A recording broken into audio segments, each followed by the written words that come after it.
محمد وعلى آله وصحبه محمد نحمده ونصلي ونسلم على سيدنا ومولانا محمد رسوله النبي الأمين المكين الحنين الكريم الرؤوف الرحيم أما بعد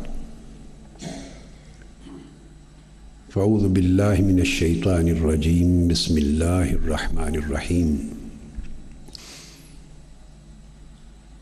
والنجم إذا هوى ما ضل صاحبكم وما غوى وما ينطق عن الهوى إن هو إلا وحي يوحى علمه شديد القوى صدق الله مولانا العظيم۔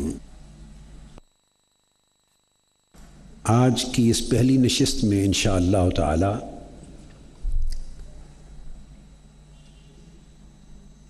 اللہ رب العزت کی اذن اور توفیق کے ساتھ اور حضور علیہ الصلوۃ والسلام کے نعلین پاک کے تصدق اور خیرات سے میں مکانت الحدیث، حدیث اور سنت نبوی صلی اللہ علیہ وآلہ وسلم کا مقام کیا ہے،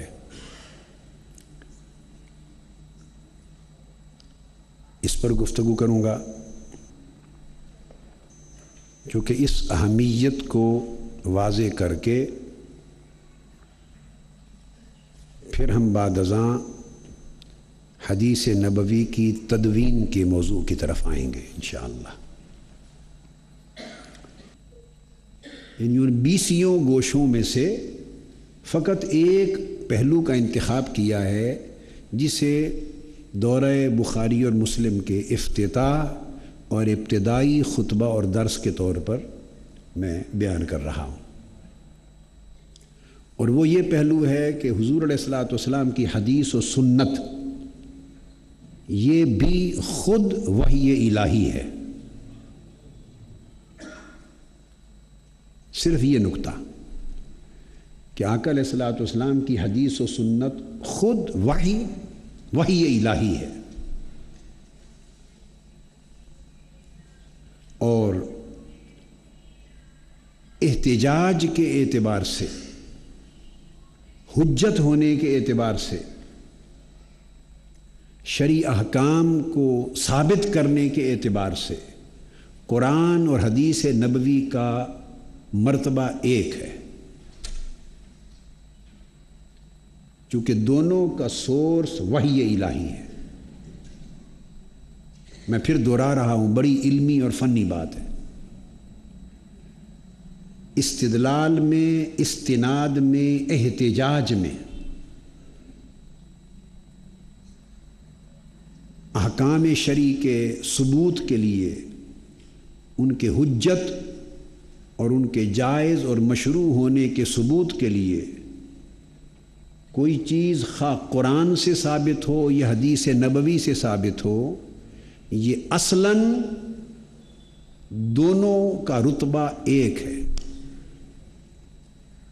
کیونکہ دونوں کا ماخذ، اوریجن، سورس ایک ہے، وحی الہی۔ ہاں، جب ان دو کے مابین فرق کیا جاتا ہے، فرق مراتب، تو قرآن کا درجہ اول ہے اور حدیث و سنت نبوی کا درجہ اس کے بعد دوسرا ہے۔ پھر اول مرتبہ قرآن کا ہے اور دوسرا مرتبہ سنت اور حدیث نبوی صلی اللہ علیہ وآلہ وسلم کا ہے۔ مگر مطلقاً احتجاج کے لیے جیسے کوئی حکم قرآن سے ثابت ہوتا ہے، اسی طرح اگر اس پر کوئی حدیث نبوی مل جائے تو وہ حکم شرعی ثابت ہو جاتا ہے۔ اس کو کہتے ہیں مطلق احتجاج کے لیے برابر ہے۔ یعنی اگر کوئی حکم محض حدیث نبوی سے ثابت ہو جائے اور اس کا کوئی ذکر اور کوئی ثبوت قرآن میں نہ ہو، تو اسے قبول کرنے کے لیے قرآن مجید سے سند تلاش کرنا اس کی شرط ہرگز جائز نہیں ہے، نہ مطلوب ہے۔ بلکہ کوئی شخص اگر یوں کہے کہ میں ثابت شدہ حدیث اور سنت رسول سے ایک حکم اس شرط پہ قبول کرتا ہوں، اگر قرآن بھی اس کی تائید کرے تو یہ کلمہ کفر ہے، یہ عقیدہ کفر ہے، چونکہ اس نے حدیث اور سنت نبوی کے حجیت کا انکار کر دیا اور قرآن کی سند ملنے پر قبول کیا۔ آپ میری بات کو سمجھ گئے؟ میں دہرا رہا ہوں۔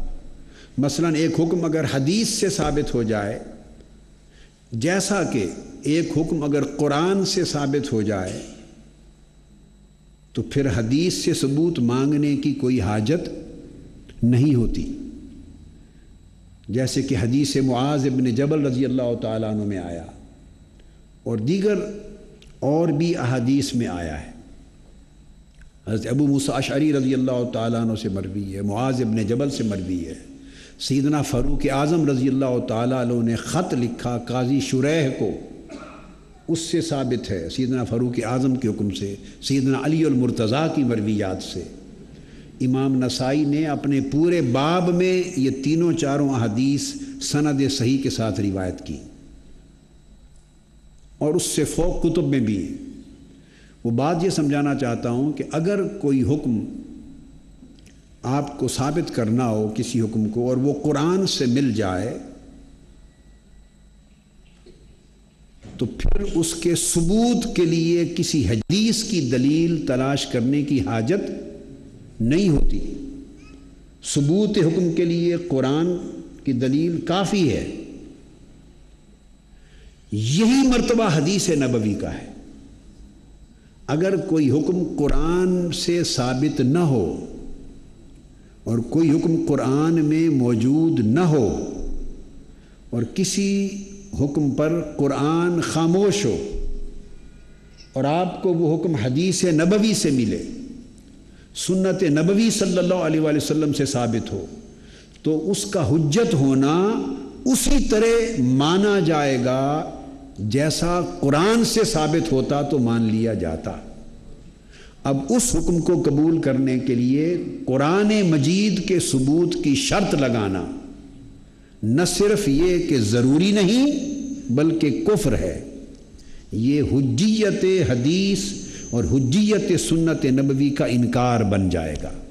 وجہ اس کی یہ ہے کہ حدیث نبوی اور سنت نبوی صلی اللہ علیہ وسلم وحی۔ اب اس وحی کی دو قسمیں، اور ان دو قسموں کی وجہ سے قرآن اور حدیث کے جو درمیان میں جو رتبہ ہے بین الکتاب والسنہ، اس کی درجہ بندی ہو جاتی ہے کہ کتاب کا قرآن کا درجہ اول ہے اور سنت و حدیث نبوی کا درجہ بعد میں ہے، مگر دونوں اپنی حجیت میں مطلق ہیں، مشروط اور مقید نہیں ہیں۔ دونوں قرآن اور حدیث اپنی حجیت میں مستقل ہیں، عارضی نہیں۔ دونوں قرآن اور حدیث اپنی حجیت میں احکام کو ثابت کرنے کی حیثیت میں دائمی ہیں، غیر مشروط ہیں۔ اب اس پر تفصیلی گفتگو میرے وہ پوری سیریز آپ لے لیں گے 110 خطابات کی، میں نے بڑی شر و بس کے ساتھ کی ہیں، میں ان چیزوں کو دہرانا نہیں چاہتا، اشارہ کیا ہے۔ تو آج میں ایک نقطہ اس میں سے عرض کروں گا کہ اس کی وجہ یہ ہے کہ حدیث نبوی اور سنت نبوی وہ بھی وحی الہی ہے۔ ہم اپنی اس گفتگو کو شروع کر رہے ہیں سورہ النجم کی ان پہلی 5 آیات کی ذکر سے، جس میں اللہ تبارک و تعالی نے النجم کی قسم کھانے کے بعد ارشاد فرمایا، قسم ہے اس ستارے کی، چمکتے ہوئے ستارے کی، جب وہ اوپر گیا اور نیچے آیا۔ اذا ہوا میں دونوں معنی ہے۔ ما ضل صاحبکم وما غوا، کہ تمہارے صاحب یعنی تمہیں اپنی صحبت کے شرف سے نوازنے والے اور تمہیں اپنی صحبت کی وجہ سے صحابی بنا دینے والے، صاحبکم کا میں ترجمہ کر رہا ہوں۔ میں جب اس آیت کریمہ کے ترجمے پر پہنچا، جب معانی قرآن لکھ رہا تھا عرفان القرآن، تو اکثر بیشتر جب تراجم دیکھتا تو سب ترجمہ کرنے والے مترجمین ما ضل صاحبکم کا معنی کرتے تمہارے ساتھی، کوئی کرتا تمہارے رفیق، کوئی لکھتا تمہارا صاحب۔ مگر آقا علیہ الصلوۃ والسلام کے لیے عربی زبان کا لفظ جدا ہے، اس میں معنویت ہوتی ہے۔ اردو میں ساتھی اور رفیق یہ لفظ میری طبیعت نے قبول نہیں کیے، تو اللہ رب العزت نے پھر شرح صدر فرمایا، انفتاح کیا، اور اس کا جو ترجمہ میرے قلب میں آیا اللہ رب العزت کی توفیق سے پھر میں نے وہ کیا۔ تو صاحبکم کا مطلب یہ ہوا، یہ صحبت سے ہے، تمہیں اپنی صحبت سے نوازنے والے رسول، اسی صحبت کی وجہ سے وہ صحابہ کہلاتے ہیں۔ تمہیں اپنی صحبت کے شرف سے نوازنے والے، یا تمہیں ایک لمحے میں اپنی مجلس میں بٹھا کر صحابی بنا دینے والے، وہ جو رسول ہیں نہ وہ کبھی گمراہ ہوئے، نہ کبھی بھولے، نہ بھٹکے۔ تو آقا علیہ الصلوۃ والسلام کی عصمت کی قسم کھا دی اللہ رب العزت نے، عصمت نبوت محمدی کی۔ اور اس کے بعد وہ اصل موضوع ہے جو آج کا، فرمایا وما ينطق عن الهوى ان هو الا وحی یوحی۔ یہ آیت کریمہ جہاں سے گفتگو شروع کر رہا ہوں، فرمایا کہ وہ اپنی مرضی اور خواہش نفس سے کچھ نہیں بولتے، اپنی مرضی اور اپنی خواہش نفس سے کوئی لفظ بھی منہ سے ادا نہیں کرتے۔ وما ينطق، ان کے نطق کا کوئی ایک لفظ بھی، ان کے نطق کا، الا یہ کہ اگر وہ خود فرما دیں یہ میری ذاتی رائے ہے یا میرا ظن ہے، خود فرما دیں تو وہ بھی ان کے اپنے فرمان سے مستثنا ہو گیا، اپنے فرمان سے۔ اور اگر وہ مستثنا نہ کریں تو جو لفظ بھی زبان سے بولتے ہیں وہ ان کی خواہش نفس اور ان کی اپنی مرضی سے نہیں ہوتا، عن الہوا، اس کی نفی کر دی۔ یہ لفظ عام ہے، اور عام ہونے کے اعتبار سے جو لفظ بھی آقا علیہ الصلوۃ والسلام کی زبان اقدس سے صادر ہوتا ہے اس کو شامل ہے۔ یہ کلمہ عام ہر اس لفظ کو شامل ہے جو آپ کی زبان اقدس سے ادا ہوتا ہے، جو کلمہ بھی بولتے ہیں۔ اور میں نے عرض کر دیا اللہ یہ کہ خود اس کو ظن اور ذاتی رائے فرما کے مستثنا کر دے، تو وہ بھی حضور کا ہی فرمان ہوا۔ تو فرمایا کہ کوئی لفظ اپنی مرضی سے نہیں بولتے، یہ تو نفی کر دی ہوا کی۔ ان ہوا الا وحی یوحی، یہ نفی کا سیاق تھا۔ اب ان ہوا الا وحی یوحی میں حصر ہے۔ اب حصر اہل علم اور علماء سمجھیں، اب یہ حصر کس پر واقع ہوگا؟ صاف ظاہر ہے کہ جس شے کی پچھلے جملے میں، پچھلی آیت میں نفی کی گئی ہے، جس شے کی نفی کی گئی ہے اس کل پر اس کا حصر وارد ہوگا۔ نفی یہ کی گئی ہے کہ وہ اپنی زبان سے وما ينطق عن الهوى، ان کی زبان سے کوئی لفظ بھی اپنی مرضی اور خواہش نفس سے ادا نہیں ہوتا، ایک لفظ بھی اپنی مرضی سے نہیں بولتے۔ تو گویا ایک ایک لفظ کا مرضی سے نہ بولنا یہ ہے نفی۔ تو اب جب فرمایا ان ہوا الا وحی یوحا، جب حصر ہوا وحی ہونے پر، جب اس سارے پر حصر ہوا تو اس وحی ہونے کا جو حصر ہے وحی ہونے کا کہ وہ محض وحی ہے، وہ فقط وحی ہے، کیا؟ جس کی پیچھے نفی کہی گئی تھی عن الہوا سے۔ گویا وہ ہر لفظ جو ان کی زبان سے ادا ہوتا ہے وہ صرف اور صرف وحی الہی ہوتا ہے۔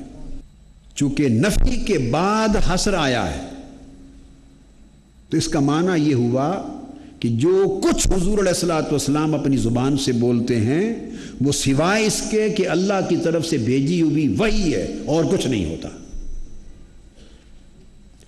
اب آقا علیہ الصلوۃ والسلام کی زبان اقدس سے دو چیزیں نکلتی ہیں، ایک قرآن اور قرآن مجید کے علاوہ جو کچھ آپ بولتے ہیں اس کو حدیث کہتے ہیں۔ تو اس آیت کریمہ سے معلوم ہوا کہ قرآن بھی وحی الہی اور قرآن مجید کی آیات کے علاوہ بھی جو کچھ بولتے ہیں ان ہوا الا وحی یوحا میں داخل ہو گیا، اور وما ینطق عن الہوا میں شامل ہو گیا، اور ان ہوا الا وحی یوحا وحی کے حصر میں شامل ہو گیا۔ تو قرآن مجید کے علاوہ بھی جو کچھ آپ بولتے ہیں وہ وحی الہی ہے، اس کے سوا اور کچھ نہیں۔ اب فرق دونوں میں یہ ہوا کہ قرآن وحی مطلوب ہے، وہ وحی ہے اللہ کی جو معنن اور لفظن دونوں صورتوں میں حضور علیہ الصلوۃ والسلام پر بذریعہ جبرائیل امین نازل کی جاتی ہے۔ اس میں جیسے معنی، جیسے الفاظ اللہ رب العزت کے ہوتے ویسے اس کا معنی بھی اللہ رب العزت کی طرف سے منزل من اللہ ہوتا ہے۔ حدیث بھی وحی ہے مگر یہ وحی غیر مطلوب ہے، اس کی تلاوت نہیں کی جاتی چونکہ اس کا معنی، اس کی مراد، اس کا منشا، اس کے اندر جو میسج ہے، جو مقصد ہے، جو مضمون ہے، جو کچھ حدیث میں بیان ہوتا ہے وہ معنن وحی الہی ہوتا ہے، مگر الفاظ حضور علیہ الصلوۃ والسلام کی زبان اقدس سے آپ کے اپنے ہوتے ہیں، الفاظ حضور علیہ السلام کے ہوتے ہیں، اس لیے وہ وحی غیر مطلوب ہے کیونکہ تلاوت الفاظ کی جاتی ہے، معنی کو سمجھا جاتا ہے۔ الفاظ چونکہ وحی میں حضور علیہ السلام کے ہوتے ہیں اس لیے ہے وحی، مگر غیر مطلوب ہے کہ الفاظ اللہ کے نہیں ہیں، سو یہ تلاوت اس کی نہیں کی جاتی، پڑھی جاتی ہے حدیث اور اس کو سمجھا جاتا ہے، مگر اس کا معنی وہ اللہ رب العزت ہی کی طرح منزل من اللہ اس کی طرف سے ہوتا ہے، ان ہوا الا وحی یوحا کے تحت۔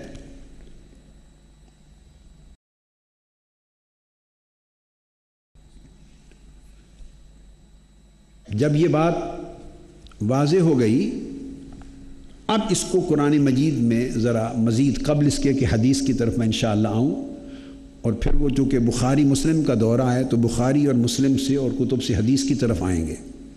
اس پر چند آیات قرآنی سے جو بات میں نے اب تک کہی، آیات قرآنی سے استشہاد کرتے ہیں اس نقطے پر۔ قرآن مجید میں سورہ النساء آیت نمبر 113 اللہ رب العزت نے ارشاد فرمایا، النساء آیت نمبر 113۔ اب میں نے یہ نقطہ میں نے عرض کیا کہ ابتدائی طور پہ آج میں نے اسی نقطے کی وضاحت کر کے پھر تدوین حدیث پر آنا ہے تاکہ یہ اس سوال کا جواب ہو جائے کہ حدیث کو اتنی اہمیت امت نے کیوں دی اور کتب کیوں مرتب کی گئیں، اور ہمارے تمام تر علم کا مرجع، مصدر، منبع قرآن کے ساتھ حدیث کیوں ہے۔ اس کا بنیادی نقطہ یہ ہے کہ حدیث بھی وحی الہی ہے۔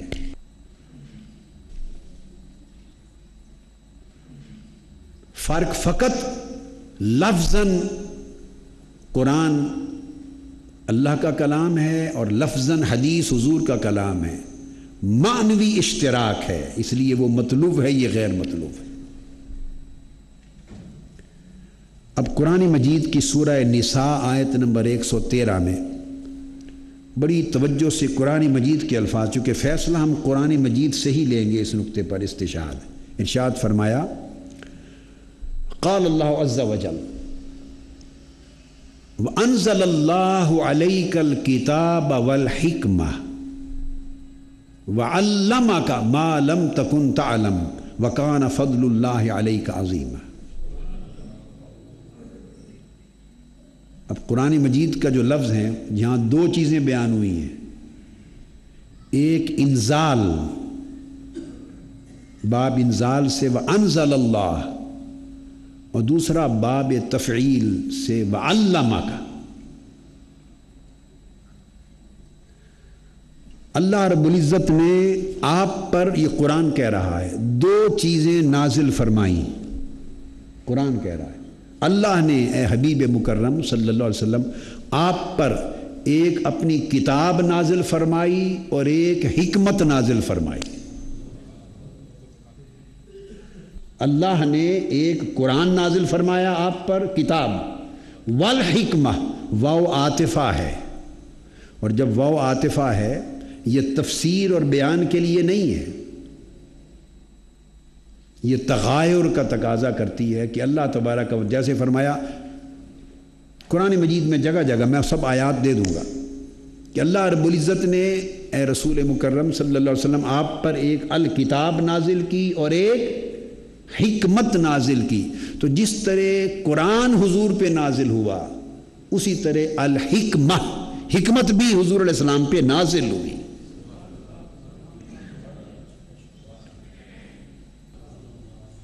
اب ایک صاف بات سمجھ لیں، جب یہ آیا کہ آپ پر کتاب نازل ہوئی، الکتاب تو ہو گیا القرآن، ذالک الکتاب لا ریب فیہ، یہ الکتاب سے مراد قرآن ہو گیا۔ تو ایک تو الکتاب کی شکل میں قرآن نازل ہوا، اور دوسرا فرمایا والحکمہ، اور دانائی اور حکمت۔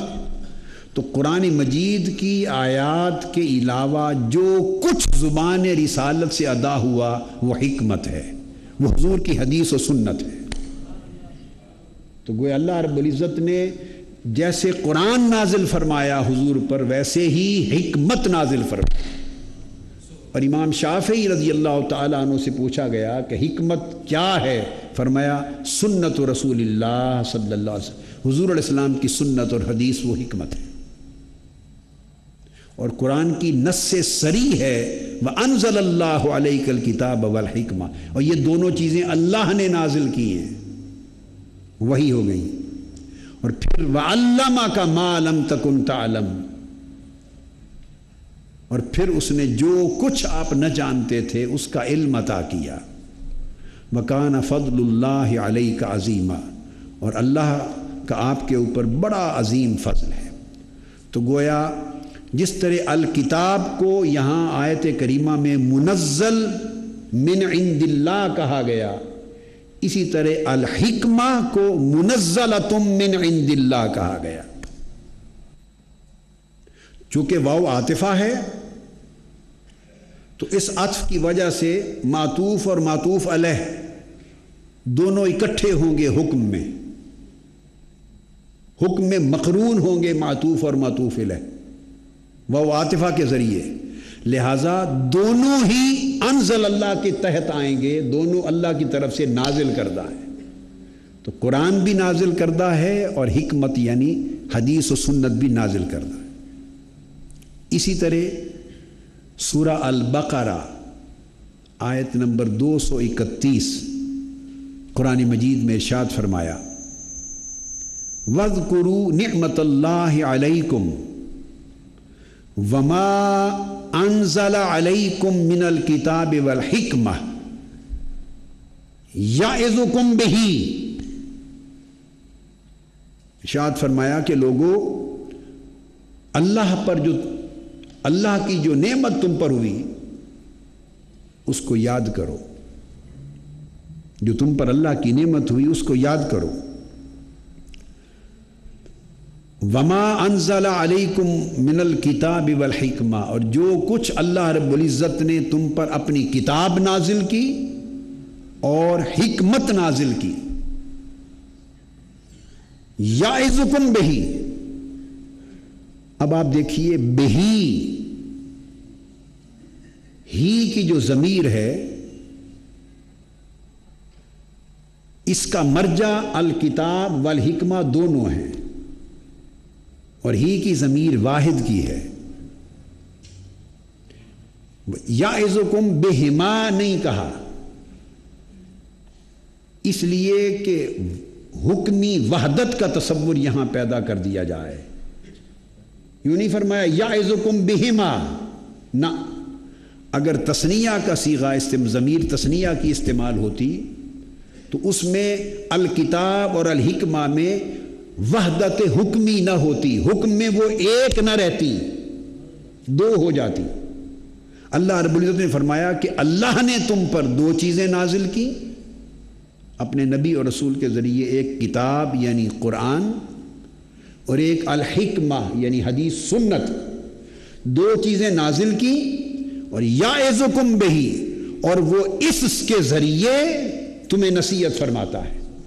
تو نصیحت فرماتا ہے اس کے ذریعے، تو ہی کا مرجع الکتاب بھی ہوا اور ہی کا مرجع الحکمہ بھی، دونوں مل کر، چونکہ ان کا مصدر اور منبع ایک ہے، اور وہ کیا ہے؟ وحی الہی ہونا، جو اس نے نازل کیا، انزل اللہ علیکم، نزول جو فرمایا، تو چونکہ منزل من اللہ ہے یہ وحی، اس کے ذریعے تمہیں نصیحت فرماتا ہے۔ تو حکمی وحدت پیدا کرنے کے لیے کہ وجود میں تو دو ہیں، الکتاب اور الحکمہ، قرآن اور السنہ حدیث، وجود میں دو ہیں مگر حکم کے لیے ایک ہیں، چونکہ ان کا منبع اور سرچشمہ ایک ہے۔ اسی طرح قرآن مجید میں 4 مقامات پر ایک ہی مضمون تھوڑے سے الفاظ کے اختلاف کے ساتھ 4 مقامات پر آیا ہے قرآن مجید میں۔ سورہ البقرہ آیت نمبر 129، اس میں ارشاد فرمایا، یہ حضور علیہ الصلوۃ والسلام کے فرائض رسالت ہے، اور یہ وہ آیت ہے جس میں سیدنا ابراہیم علیہ السلام نے دعا کی، فرمایا ربنا وابعث فیہم رسولا منہم یتلو علیہم آیاتک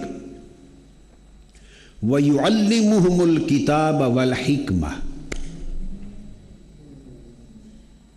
اے اللہ، ہمارے اللہ، وَابْعَثْ فِيهِمْ، ان میں اپنا وہ رسول مبعوث فرما، مضمون سے جملہ معترضہ کے طور پہ 3-4 منٹ کے لیے ہٹ کر، مگر اسی آیت کا نقطہ ہے، وہ بیان کرتے ہوئے پھر ہم پلٹ آئیں گے، بڑا اہم ہے، ذہن میں آ گیا اس مقام پر کہ کہہ دوں، بڑا اہم نقطہ ہے۔ یہاں مقام رسالت کی طرف اشارہ ہے اور طہارت نسب محمدی کی طرف اشارہ ہے، اور آقا علیہ السلام کے ابوین شریفین، والدین اور آباء و اجداد اور امہات سب کے مومن ہونے کی طرف بیان ہے اس آیت میں۔ حضرت سیدنا عبداللہ، سیدہ آمنہ، والدین ماجدین اور آپ کے جمیع آباء و امہات، پورا جو نسب ہے اس کے مؤمن ہونے کا اشارہ ہے۔ یہ بات آ گئی برسبیل تذکرہ، وہ میں کر دوں پھر آگے آ جاتے ہیں موضوع پر۔ آپ سوچیں گے کس طرح لوگ اس پر بحث کرتے ہیں کہ حضور کے والدین ماجدین اور آپ کے آباء و امہات مومن تھے معاذ اللہ یا نہ تھے، استغفر اللہ العظیم، اور حدیثوں پر بحث کرتے ہیں کہ اس کا ثبوت کس حدیث سے ہے، وہ حدیث صحیح ہے یا ضعیف ہے یا موضوع ہے، تو ہم حدیث سے بڑھ کر نص قرآنی سے بیان کرتے ہیں۔ ویسے الگ بات، میں نے قرآن مجید کی 18 آیات سے حضور کے پورے نسب کا مومن ہونا پڑا ہے، 18 آیات قرآنی سے یا 20 آیات قرآنی، جن سے آقا علیہ السلام کے جمی والدین اور آباء و امہات پورے نسب کا مومن ہونا ثابت ہوتا ہے، 20 آیات کریم، ان میں سے ایک یہ، وہ یوں کہ آپ اس آیت سے پہلی آیت کی طرف توجہ کیجئے۔ آپ دعا کر رہے ہیں کعبہ تعمیر کرنے کے بعد، اعوذ باللہ من الشیطان الرجیم، وَإِذْ يَرْفَعُ إِبْرَاهِيمُ الْقَوَاعِدَ مِنَ الْبَيْتِ وَإِسْمَاعِيلُ رَبَّنَا تَقَبَّلْ مِنَّا إِنَّكَ أَنْتَ السَّمِيعُ الْعَلِيمُ۔ کعبے کی دیواریں بلند کر رہے ہیں اور اللہ کا گھر تعمیر کر کے اس سے اللہ سے اپنی مزدوری مانگ رہے ہیں۔ اب مزدوری سنیے کیا ہے، عرض کرتے ہیں ربنا وجعلنا مسلمین لک ومن ذریتنا امتا مسلمتا لک۔ اس آیت پر توجہ کریں۔ ابراہیم علیہ السلام کے ایک بیٹے سیدنا اسحاق علیہ السلام بھی موجود ہیں، اور وہ بلاد شام میں ہیں۔ یہ چھوٹی عمر کے بیٹے سیدنا اسماعیل آپ کے ساتھ کعبہ تعمیر کر رہے ہیں۔ باپ دعا مانگ رہا ہے، بیٹا بھلے 2 بیٹے ہوں اور ایک ساتھ ہو اور ایک ہزاروں میل کی مسافت پر دوسرے ملک میں ہو، مگر جب باپ اللہ سے خیر مانگتا ہے اور برکت کی دعا مانگتا ہے تو وہ کبھی دوسرے بیٹے کو جو دوسرے ملک میں ہے اس کو خارج نہیں کرتا، وہ تمام اولاد کے لیے اکٹھی دعا مانگتا ہے۔ آپ کو میری بات سمجھ میں آئی؟ باپ دعا میں سب کو شامل کرتا ہے۔ آپ کی اولاد ایک لندن میں ہو، ایک پاکستان میں ہو، اور لندن والا آپ کے ساتھ کسی کام میں بیزی بھی ہو، تو باپ کے ناطے جب آپ دعا کریں گے تو ساری اولاد کو، سب بیٹوں کو شامل کریں گے۔ مگر ابراہیم علیہ السلام دعا مانگ رہے ہیں ربنا وجعلنا مسلمین لک، اے اللہ ہم دونوں کو، مجھے اور اسماعیل کو، اپنی بارگاہ میں فرما بردار رہنے والا اور اپنے حضور سر جھکانے والا بنائے رکھ۔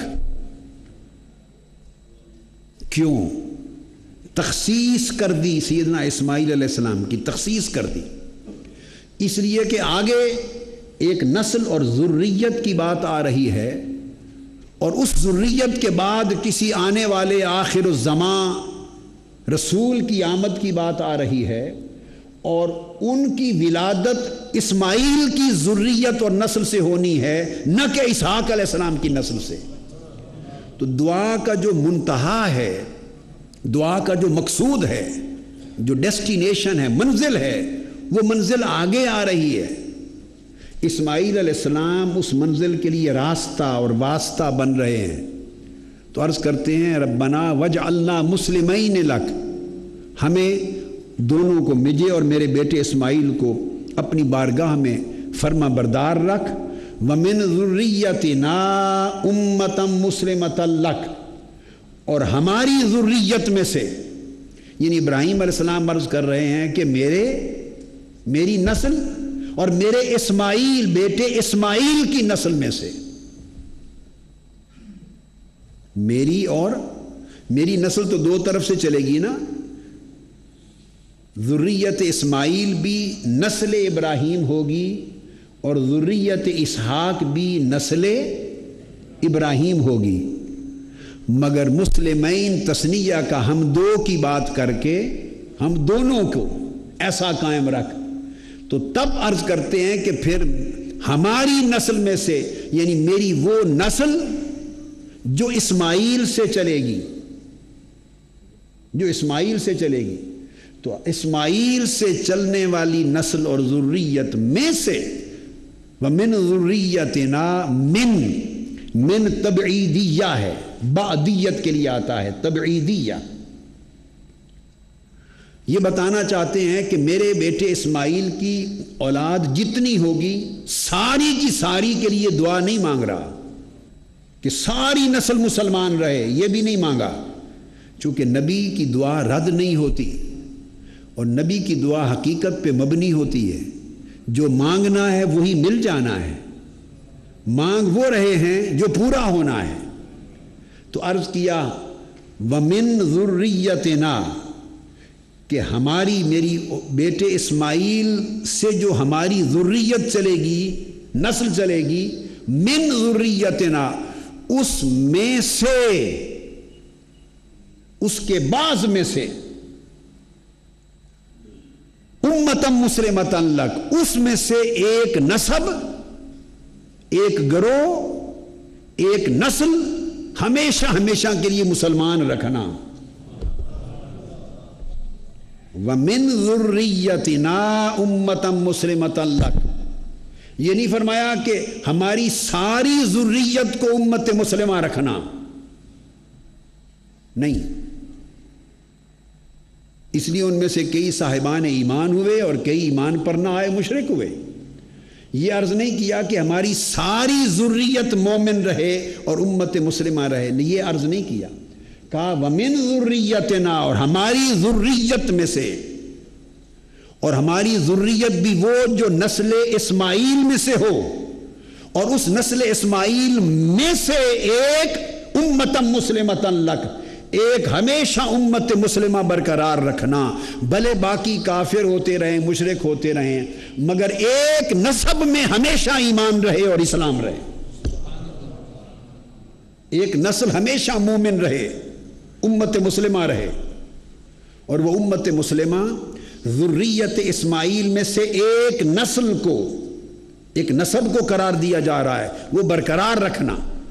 امتا مسلمتا لک وارنا مناسکنا وتب علینا انک انت التواب الرحیم۔ پھر ہمیں ہمارے احکام کا شعور دے، ہمارے اوپر توجہ رکھ، وتب علینا، پھر ہمارے اوپر اور ہماری اس ذریت میں سے، اس نسل پر جو امت مسلمہ رہے، اس پر توجہ رکھ، چونکہ ہزارہا سال گزریں گے اور نسل اسماعیل میں ہزارہا سالوں میں پھر اور کوئی نبی نہیں آئے گا جو ان کو توحید کی طرف بلائے اور ایمان کی دعوت دے۔ سو ہزاروں سال کفر و شرک کے ماحول میں تیری عنایت اور تیری توجہ سے ان کا ایمان بچا رہے۔ وَتُبْ عَلَيْنَا إِنَّكَ أَنْتَ التَّوَّابُ الرَّحِيمُ۔ جب یہ فرما دیا، عرض کر دیا کہ ہماری نسل اسماعیل میں سے جو ذریت چلے، اس ذریت میں سے ایک طبقہ، ایک نسل، ایک نسب ہمیشہ امت مسلمہ رہے۔ جب تعین کر دیا امت مسلمہ کا کہ ذریت اسماعیل میں سے ایک نسب امت مسلمہ رہے، ایک نسل، اب یہ کہہ کر اب عرض کر رہے ہیں ربنا وابعث فیہم رسولا منہم، پھر اے اللہ ان میں وہ رسول مبعوث کرنا، منہم، اسی ذریت میں سے جسے امت مسلمہ رکھے گا۔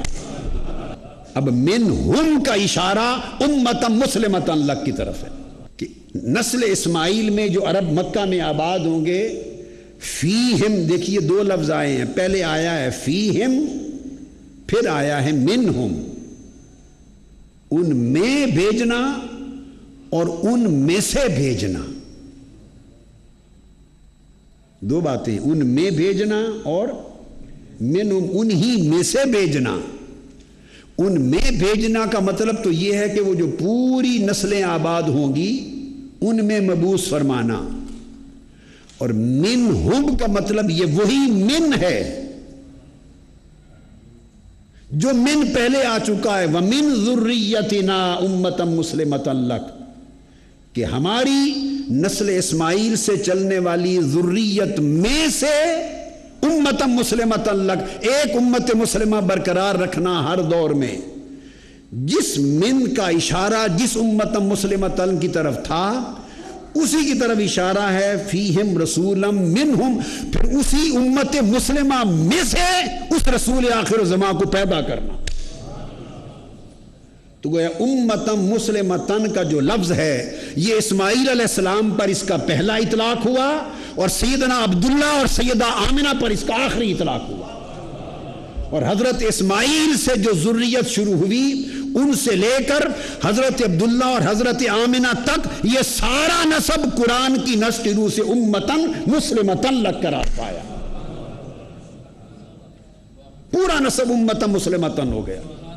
اب جس نسب کے ایک ایک مرد کو اور ایک ایک عورت کو، جس نسب کے ایک ایک اب اور ایک ایک ام کو، جس نسب کے جمیع آبا کو اور جمیع امہات کو 3000 سال تک اس نسل میں آنے والے ایک ایک فرد کو، ذکور اور اناث سب کو، جسے رب امتن مسلمتن کہے، ان کے ایمان پر شک کیسے کیا جا سکتا ہے؟ ان کے ایمان پر کیسے شک کیا جا سکتا ہے جس کو رب کائنات نے امتن مسلمتن ان کی دعا اور اس کو قرآن کا حصہ بنا دیا.